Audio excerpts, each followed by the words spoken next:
everybody, to the BullShooter Invitational Shootout number 4 here. My name is Nick Teixeira, joined by Gordon Dixon. And Gordon, we got another great year in front of us, don't we? Yes, and we've expanded. We've got the ladies. Excited to jump into these brackets. Your annual bracket show for the BullShooter Invitational. New location as well down here in Orlando. If you see the sweat dripping off of me, I'm already here in Daytona Beach with my family. This is not chubby guy weather. Well, I can tell you the irony is not lost on me that you're in Florida right now and I'm not. We're a week away from the show where, again, the whole elimination stage, these brackets that you're about to see are going to be able to be watched on this platform right here, where you'll be able to watch at noon Eastern on the 31st of July. And then the final 4 of the men's brackets will be playing on ESPN2 for the Ocho Day show from 3 to 4 p.m. The women's bracket will also be played there as a montage on TV with the interview of the women's winner. But I'm excited about this ladies bracket, and that's going to be our first piece of coverage today. Are you ready to get into it here, Gordon? Yeah, let's jump right into it. So taking a look here, I mean, you see a couple of great matches early on, but there's one that jumps off the sheet immediately. Fancy Pants, Jillian Phillips, and Kaylee Beard. What are your thoughts on that matchup when you see it, Gordon? Well, I mean, with only paying top 2 for the ladies, which is another thing to keep in mind as we kind of look through here. One of the top women in this bracket is going to be fighting all the way back through the losers bracket straight away. So tough draw for them. We'll see if it pays off for the winner of that one. Which, gosh, I don't know that I've seen enough of both of them play. Maybe I tip Phillips in that one. I don't know. It's a good set piece here in this quarter. The other thing that sticks out to me out of this group is Rotunda Irby. I haven't seen that name in a while. Do you have any background? Do you know, did she qualify through one of the Texas regionals? Yeah, Houston, Texas women's double. She was a top 3 finisher. Yep, does not surprise me. I think it was probably 7 or 8 years ago, saw her in Virginia Beach. She came out with Gates one time, and absolute stellar shot, very solid. We'll be interested to follow her progress in this bracket too. And, another name that jumps off here for me is Julie Lindster. And the reason is because she did well at the PA BullShooter, got a top 3 finish, was able to get in to this invitational shootout. But her and I had a conversation where she told me, I'm not good enough. I'm not going to play in that. And I said, well, how are you going to get better? And she said, fair enough, and signed up. I didn't think it was going to be that easy. I should have sold cars for a living, but instead we're here. But yeah, to go back to Jillian Phillips, Kaylee Beard for a quick second. Jillian Phillips just finished 3rd in this season of the WCS, losing out to Olivia Terry, who is not in this year's field, declining her invitation. Jillian, top talents. Kaylee Beard, she hasn't been playing as much, but if she channels some of her older form, she is a tough talent. But I gotta tip Jillian in this quarter just based off an initial gut reaction. Yeah, same here, but not to discount any of the other 8 women in this bracket. Everybody's here. Everybody's in with a shot. They say in poker, a chip and a chair. Well, here a dart and a double, and you're still in. I love that. Well, let's go ahead and jump on to our quarter number 2 here for the Winmau sponsored invitational shootouts. See Nikki Henshaw, Jamie Haver, a very interesting matchup over there. Of course, one of the big names, Liz Tynan, in this quarter, Gordon. Yeah, she's going to be one of the favorites from the start. And I don't want to harp on this a whole lot, but there's a lot to be said about who's missing from this top women's bracket. Again, no disrespect to anybody, but there are some big names that you would have expected to see, especially when did you say 7,500? Yeah, 7.5K for first, 2.5K for second. Yeah, that's giant for these ladies. Wonderful to see everybody getting a whack at it though. So, yeah, Liz is a big one here. Obviously, with you being Florida, Meredith McGee sticks out on this one. I have a little special place in my heart for Nikki Henshaw, who I interviewed at the Columbus Regional. This looks like a pretty tough quarter. Bobby Hurd, Terry Johnson, no slouch in that match as well. So this one is going to probably be telling on who comes through this quarter. Yeah, and it's cool to see someone like Jessica Ball won the online qualifiers to be able to sneak into the section. Gina in the previous, to see what she does there is a good testing pace. If you get Meredith off the rip and before she gets warmed up for the day, you have an opportunity. But we know that she steamrolled her fair share of brackets, and the idea of a Liz Tynan Meredith McGee round 2 matchup is pretty intense. And you mentioned it with Nikki Henshaw, who actually just recently broke her hand and has been playing through it. Much like Meredith McGee in that sense. Ladies, stop breaking your bones and throw the darts. It makes it way easier in your runs there. And of course, Terry Taylor Johnson, someone I've known since I got into the dart scene, as that was my middle school friend's mom. And so really cool to see her in the mix. I remember her and Teresa Sullivan and their great matches against Kim Pantai and Paula Murphy, and then against Taylor Thaxton and Caitlin Myers. It was some really fun stuff. She definitely earned her invitation, that Florida regional, just like all these ladies did. Yeah, like I said, big quarter for the ladies, and could have implications for who's making it to that final 2. Now, if you thought that quarter was tough, let's take a look here at quarter number 3, because I see, not only do I see Lane Lysak, I see up-and-comer Tori Gilshap, Kim Pantai, Paula Murphy, and Caitlin Myers, not to discount Laura or Nicole as well. I mean, this is a very tough quarter. Yeah, from strength to strength here. This this one's gonna again be telling, and the good news is the winner of this will not play in the semifinals against the winner of the last one, right? Because we're on our third quarter. So the one kind of saving grace is we do have a chance for everybody to come through into that final from these 2 tough brackets. Again, not discounting either of the other 2 quarters, but I think steel sharpens steel, and this is going to be an important one too, to kind of harden whoever comes through. Well, and then again, you look at a round 2 matchup of Kim Pantai and Paula Murphy, longtime dart partners, and they're probably thinking, really, again? It's going to be their immediate reaction. But they got tough first round tests. I mean, Tori Gilshap did some impressive stuff in Chicago, but it just in general has been taking the time and really working on her game.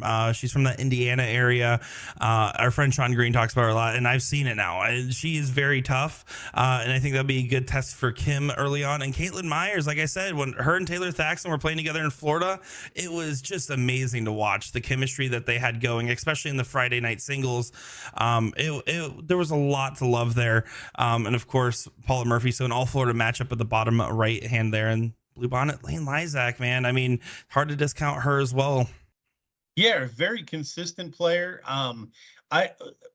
Maybe some of the less experienced, but just as talented dart players will struggle with the length of some of these matches.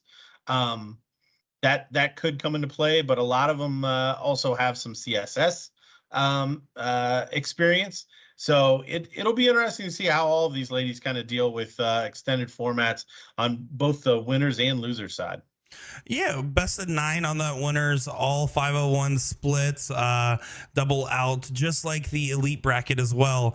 Paula Murphy would have the most advantage in that category, considering her experience with the WDF and a couple of other just years of experience. So of course you're going to have to look at this, and it's if you have ever made a bet against Paula Murphy, you're not good at betting. But that being said, I don't know if I would put the whole house on any of these matches on a betting slip. Oh, no. I mean, I don't care who you pick out of here. I'm going to take the field over one individual player. But again, with Paula Murphy and Liz Tynan being in this field, with the experience and just big moments that they already have under their belt. You gotta imagine that that's going to shine through. And one more quarter to go here for our women's bracket. We got another couple good names. You see the other half of the Utah and duo of Jillian Phillips over there, Jessica Melton, both of which who played last year in the elite bracket for the Invitational Shootout. That's important, mentionable there. So some prior experience in the competition on top of some other great names. What's this one telling you, Gordon? Well, Jessica Melton sticks out to me, just old steel tipper. Remember seeing her coming to some of the steel tip events. Always a very good player, good camaraderie, just a good vibe. Jennifer Pickett, obviously another one with some big time experience here in this quarter. Casey Rader playing well in Chicago at times, so have to imagine that's given her a little confidence coming into this tournament. But obviously the two toughest last names I actually don't know a whole lot about, but I know if they're signed up for this type of an event, they've come to knock heads, and it'll be fun to watch. And it's going to be a pleasure to kind of run through these matches as we come down to winner of that 7.5K in this ladies bracket. And those two tough names, Becky Njedlo, who I got to become familiar with at the Rockford Regional, and Jennifer Warzniak. I hope I got that right-ish. Not even close, I'm sure. Sorry. But Jennifer played great over in that Pennsylvania Regional, where I saw some great matchups. I believe, especially if I recall, some great matchups against Kat Middleton and some of those mixed events, from what I remember watching as well. Becky Njedlo, a very talented player I got to become familiar with and have seen her in a couple competitions since. I think a very steady player that will do well in a longer format like this. And you mentioned Casey Rader doing well in Chicago. Her biggest thing, and we saw this at National Darts Day, got to keep the nerves under control. She has all that energy, right? She is jumping, she is moving, she is all high energy, octane. That's great, but when your heart's really racing, your hand can start shaking, especially when you know what you have to do. But does she have the game to do it? I think so. It's just going to have to come to her on that given day. Well, and the more you put yourself in those positions, the more comfortable you are. So that's another big thing of just playing in a tournament like this with the amount of cash that's on the line. You get a lot of experience, even if you go 2 and out in this one. You know what you have to do the next time you're up there, and most likely you'll do better the next time because it's not all brand new. Yeah, and we talk about what that experience gives, even if you go 2 and out. Well, at least they decided this year, because we're attached to the Florida Regional, we have a couple extra bonuses. So there's going to be a $500 added blind draw Thursday night for the players to be able to play in, as well as anybody else. So if you're watching this and you're in the Florida area, you can play with any of these ladies or any of these men coming up here as well. But yeah, you're right. The experience is invaluable, and the opportunity to go and spectate the events on ESPN after. And who knows, maybe you win $7,500 and get interviewed on live TV. That sounds pretty good to me. Now, final thoughts here on the ladies bracket. I mean, we already talked about just, Liz Tynan, Paula Murphy, and the fact that if we had a tip 2, it's not a bad bet. But that's why I like it, year 1 here. It's $10,000 bracket, first time we're ever doing it. And this is a chance for someone to really carve out their story and really put their name out there. Yeah, no, I mean, once you take over one of those spots, if either of those ladies get nicked, it's going to be huge for whoever does it, and it'll be then a case of, can they continue on after taking a scalp like that, or does it does the energy come out? I mean, the old trick of beating Phil Taylor and then losing next round. I mean, it just proved itself over and over again. So we'll see if one of the ladies can overcome that, if they're able to take out Liz or Paula on the way to the final. Yeah, and who knows? Maybe a new legend really will get made. Especially there is a lot of again, we talk about like Tori Gilstrap, and we talk about some of these others in this bracket. They're younger, newer talents on the scene. So I'm curious to see, who will have that defining tale for our first year. Will this be an Alex Spellman type of story where you win first year, you're guaranteed year two and almost year three? You know, so we'll see how that actually works out here. But we have another bracket, Gordon. I think it's about time we talk about our elite bracket here for your Winmau bracket show. What do you say? Yes, let's bring on the elites. Well, this is the first eighth year, as we do have 45 men participating this year, up from last year. Immediately when I look at this, I see two gigantic names among other big names: Leonard Gates, Randy Fern. How about that? Yeah, all in the same quarter here, right off the rip. Randy Fern, the returning champion, our second first place winner here in this event after Spellman takes the first two. So we'll see how he does in his sophomore winning year here at the Invitational.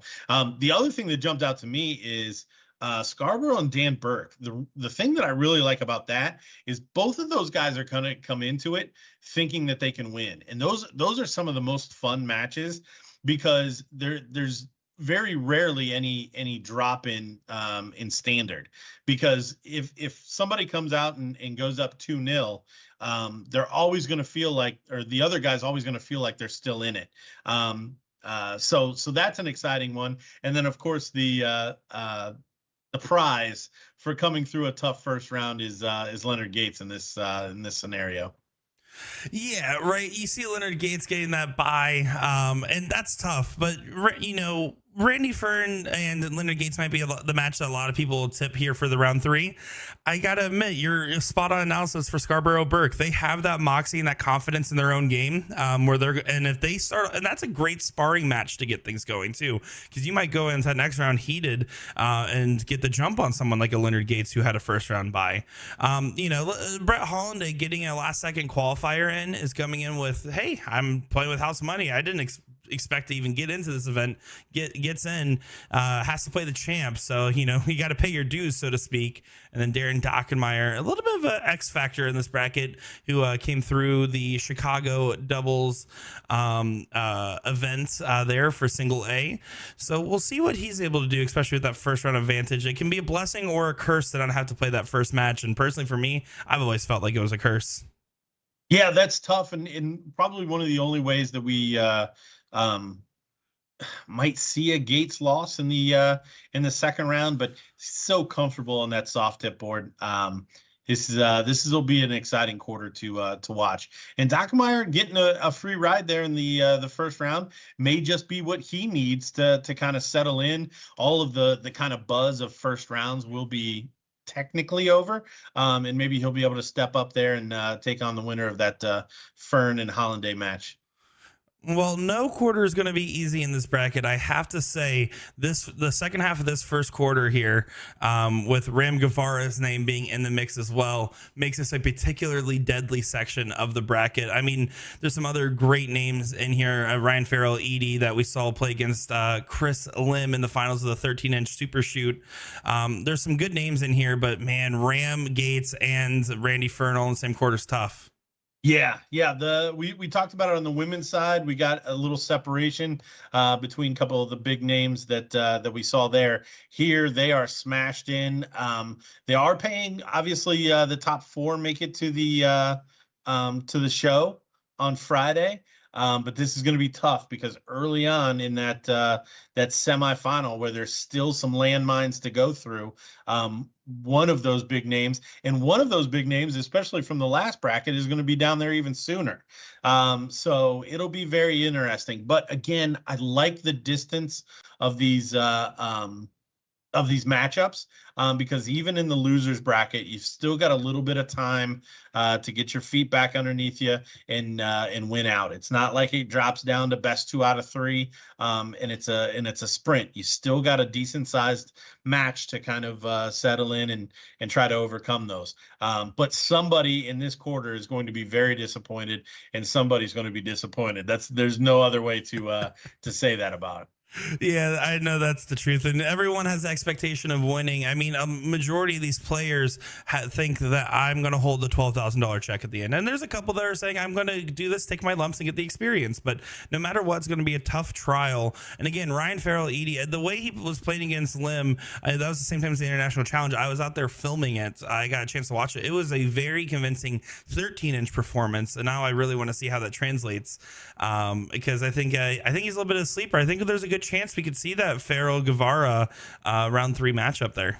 Well, yeah, I mean, that's another one of these kind of high profile tournaments, something that they always do. We're going to probably see a woman or two come out and surprise, and same thing on the men's side. It's almost a given that we see it. Somebody kind of stamp their name onto a tournament like this, and you're absolutely right. And coming off a second place like that, with Lim playing as well as he did, there really wasn't a lot of mistakes in that match. This, of course, being 0-1, that was cricket, but it's gotta fill you with confidence. So Ryan's certainly one to watch. Now, moving in here to that next quarter, this is the first half of the quarter 2. You see 2-time champion Alex Spellman with a pretty tough first round draw, all things considered. Brian Bubba Bigham is no slouch. Yeah, this is another one. When you sent me the screenshots that jumped out, Bubba certainly has the experience to take Spellman on over this distance in this format. Is the confidence of Spellman hurt?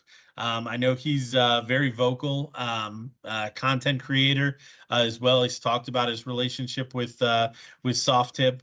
It'll be interesting. This will be a good first round, I think, for Alex to kind of establish what the weekend could kind of mean for him. Yeah, and then you see John Cortez there at the San Antonio Regional put on an electric performance against Johnny Smith, who we saw in the previous image there. J-Cal Johnny Smith. John is a fiery player when he gets going. He looks cool and calm on the surface, but he has a lot of energy inside him. And again, Rich Durbin's the king from Florida, and Dylan Sankey trying to get his name out there a little bit more. I think everything comes down to the Alex Spellman Brian Bigham match, though, in this particular 8th of the bracket. Yeah, and again, we've got a guy waiting on him already. Alfredo, is this a chance? Could there be kind of some lag after a tough match? Because you'd almost expect that Spellman Bigham match to go all the way. The format is certainly set up that way, and can Alfredo kind of take advantage? We'll see how that one plays out. Yeah, Alfredo, part of that Cheetos duo from Florida that we saw there playing with Ernesto. So, again, you can't count anybody out in an event like this. Let's see how this quarter rounds out here for quarter number 2. As here we have another good name from National Darts Day, Bob McCoy. But you also got Mike Carter, who got in through our online qualifiers, Nick West, Junlin Fernando, and Sean Quimby in this one. Yeah, this is a bunch of guys that if you told me any one of these guys won this quarter, it wouldn't be a shock. I'm a big Bob McCoy fan. I think he's extremely cool under pressure. I have to admit I do harp on him during the live events. I just question some of the shots as far as finishes are concerned, but the guy can hit anything he's aiming at, which is pretty handy when you're playing 501 and it comes down to a dart and a double. So excited to watch how that plays out. Fernando, another player, came through, I believe, the Columbus Regional in the pro event, if I'm remembering that correctly. Against George Daniels. Yes, yes. Very exciting player. Obviously, I'm a homer. I'm rooting for the Ohio guy, but that'll be another tough match. Whoever comes through that between Sean and Bob, and then over on the other side, I got Mike Carter is a great shot, great addition to this event, and Nick West has put up good numbers every time I've seen him play. Yeah, Westco Nick West. I mean, biased because I love the first name. A very talented player. He played well at the Rockford Regional. And again, Mike Carter, one of those online qualifiers. He's one of the wild cards that's come in and try to shake up the bracket a little bit. But we've seen him perform well at BullShooter events in the past. I think out of comparing quarter one to quarter two, I would much rather be in quarter two. It feels open. Yes, you have that Spellman Bubba matchup, and that's a great matchup because one of those guys will come out hot after. There's no one coming out cold from that match. But even then, with that said, compared to the three big names we highlight in quarter one, I think that this one's wide open. I want to tip a little bit of favor to McCoy just based off his recent success. But again, like you said, I would not be surprised about anybody in here. Even again, Sean Quimby from Florida, another wild card name coming through the Florida Regional, playing with Austin Adams. Anything's possible with this matchup. It's all about making sure you're ready at noon at start time with the right mindset in place to be able to have a long day of action. Yeah, and just a reminder, it took a 9-darter to knock Bob McCoy out in Chicago. That is true. That is true. Shout out Dave Cameron for that one. As we now move on to quarter number 3 here, and you see Dustin Holtz getting into the mix, as well as 107 Ed Levesque, Austin Braswell, and a few others. Again, another section here where it's hard to tip one name in particular, although immediately I'm thinking a little bit of the Dustin Holt bias here. Yeah, well, again, Dustin, the amount of times that he shows up to regionals and the amount of times that he plays a lot in each of the events is high. I don't know that anybody, maybe not this past year, but certainly in the 2 years previous, Dustin Holt has definitely put in his time on the board at the regionals. So lots of match experience. Can only do him favors when it comes to events like this. And Austin Braswell, I mean, he's coming in hungry. I know that for a fact. I got more text messages from that man than I've gotten through my best friends in the world asking, hey, did I get in? Hey, am I qualified? This was all before the first wave of invitations went out. Every week I felt like I heard some. So he is hungry for it. He has to make sure not to overamp himself, as he does have that first round bye. Ed Levesque, Daniel Milstead are definitely some tough challenges in front of him. John Pilgrim is my question mark here because, you know, he just had the newborn, has not been playing very much, just jumped in a qualifier for fun, no expectations, and then got there. And, you know, sometimes taking a break like that is really good. He struggles with his shoulder fatigue in longer format matches. That's going to be another factor for him today, but maybe that rest period, you give him a chance to heal up a little bit coming to this fresh.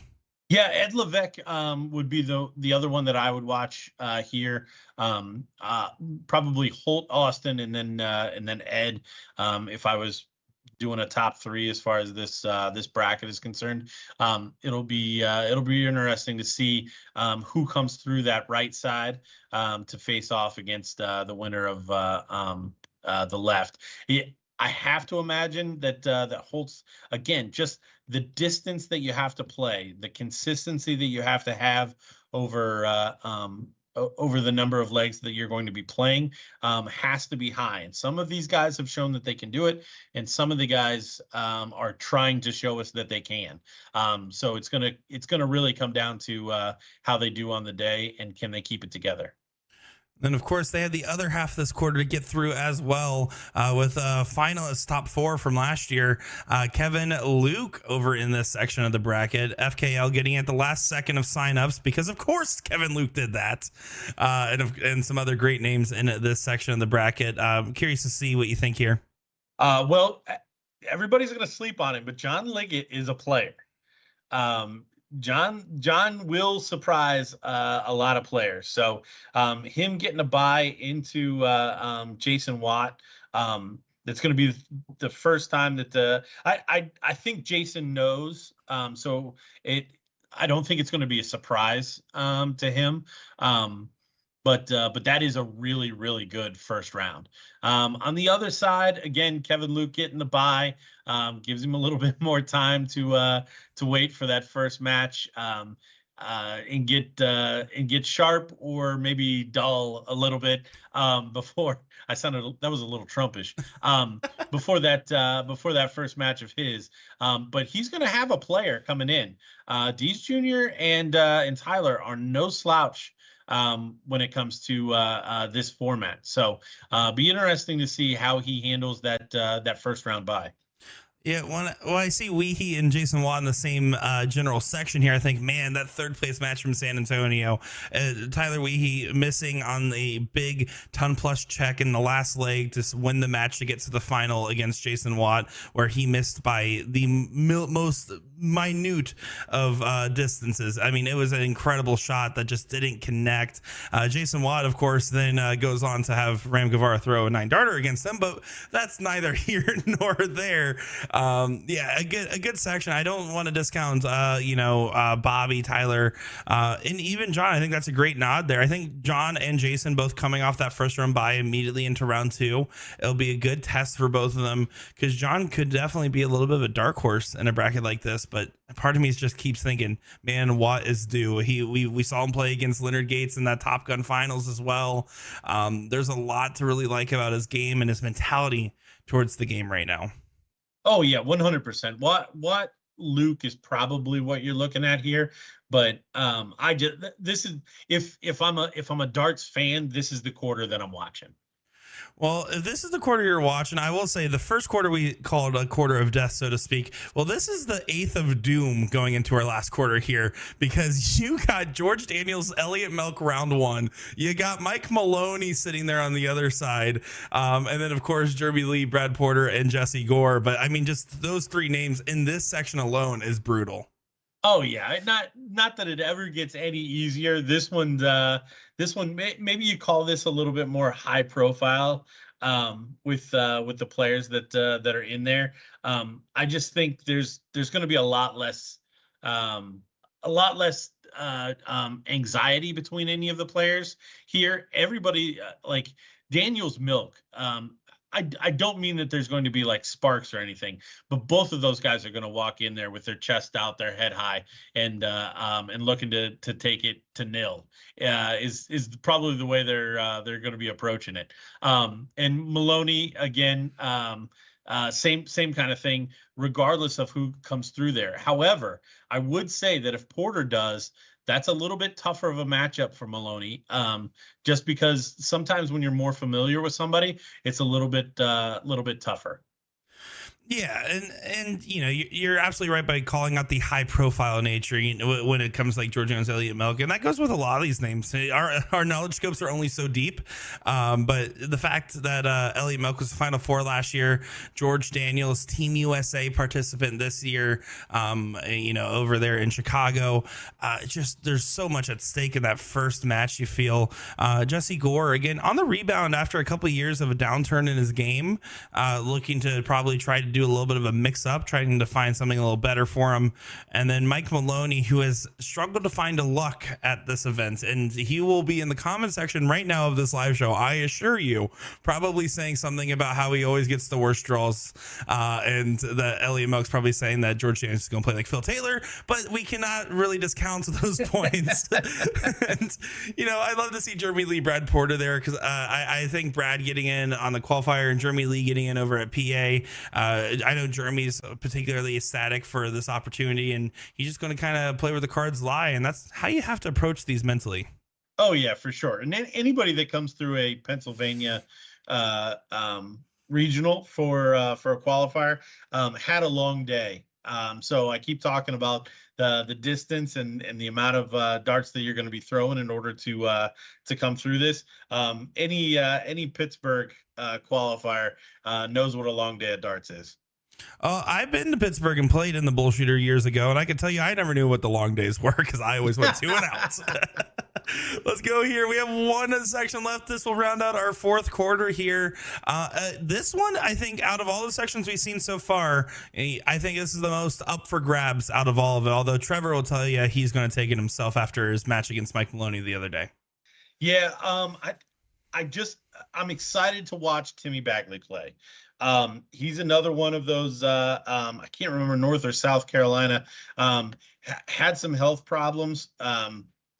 Saw some just crazy pictures of him, and to know that he's back playing at a level that qualifies him for something like this is awesome to hear. So I'm super excited to see him. I think I said it earlier about um, Dan Burke and I'm losing it.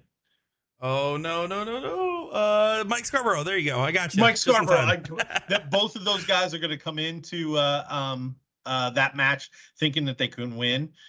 Same thing with Pratt and Bagley, and I think they're probably both right. So that's going to be an exciting one. Great to see them getting to face off straight away.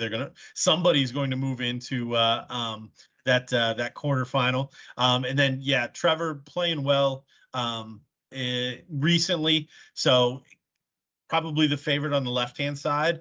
But Gadley and Smith, again, not putting up bad numbers every time I've seen them play. Yeah, again, I don't think I could put any bets on anything related to this section of the bracket. Not that I'm not afraid to gamble on some stuff every now and again, but if you just look at the data here, you look at who's who, anybody has the ability to win the section in particular. It feels it's going to be a tough test. I like Trevor quite a lot right now. I think he's putting up some good stuff. I think Bobby Pratt's coming in with a little bit of fire. Wants to be he's tired of all the other Star City players getting represented more than himself, I'm sure. So, we'll have to see how this one shakes up. But I think this is a pretty tough field here going into year 4. Yeah, no, there's certainly been some big additions. Couple of losses in terms of field strength, but the overall bracket, I think, continues to improve year over year. And the more consistent the qualification requirements are, the money is, the better spot that we get on ESPN2 to continue to raise the profile of this event is all going to play into who we get in this field. And this one's not going to disappoint, I assure you. And now, is there someone you're tipping the favor for? You don't have to call the all Final Four, but call one name that you think is getting to the Final Four at the very least, and tell us a little bit. Oh gosh, I know I'm putting you on the spot. I did not tell you I was going to do that. You did not tell me you were going to do that. You know what? I think Spellman sets it right. I think he gets back into that top 4. I know I'm tipping a 2-time winner, but yeah, I've kind of liked what I've been hearing from him. And for somebody to break in for the first time, I'll tip Jason Watt. Yeah, Jason Watt's where my head was going, is just someone that, he's been having these consistent finals appearances. He's been putting up some really intense numbers, and I think that Liggett will give him a good test, and I think he's going to be playing Luke in that 3rd round. There's a lot to like about Watt this year, so I'm probably going to tip in his direction, and I'm not going to fault you for tipping Alex Spellman. A 2-time champion. It's, again, bad bet to bet against them. So the most curious question, I think, will be, does Brandy Fern get to the Final Four for the 4th year in a row? It's so hard to say yes, because it seems so statistically unlikely, but man, he just puts in that practice. I feel like he practices all year for this specific event. Well, he's just good vibes, man. Like I like being in the room when he's playing. I don't know how cornball that sounds, but I still question his shots. He still looks over every once in a while and is like, did I shoot that the right way? Which I think is hilarious, because in the moment he's so focused. It's odd that it still even dawns on him. But no, I'm a Randy Fern fan, and honestly, I thought that would be even worse to tip him over Alex, just because he has been the most consistent. He's been in the top 4 all 3 years, so there's no reason to think that he's not going to be this time. He pulls out the big shots when he needs them, and yeah, I think just his mentality going into each event is very solid. I think there's a lot to like going into year 4 here for the BullShooter Invitational, brought to you by Winmau. We got the ladies bracket, $10,000 field, $7,500 first place prize. I'm excited to see which lady's going to hold that big check at the end of it. I'm excited to see who our new or returning champion will be in the elite brackets here with $12,000 in that first place prize. Of course, if you want to watch it all, the live stream will be happening July 31st on BullShooter's Facebook and YouTube platforms, as well as USA Darts, where you'll be able to watch every single match that we get on that live stream, as many as we possibly can fit from both these brackets, and see who moves on to the top 4 and which lady gets crowned champion. Again, starts 12 p.m. Eastern time. ESPN2 the following day, top 4 will play, as well as an interview with the women's winner as well. That's 3 to 4 p.m.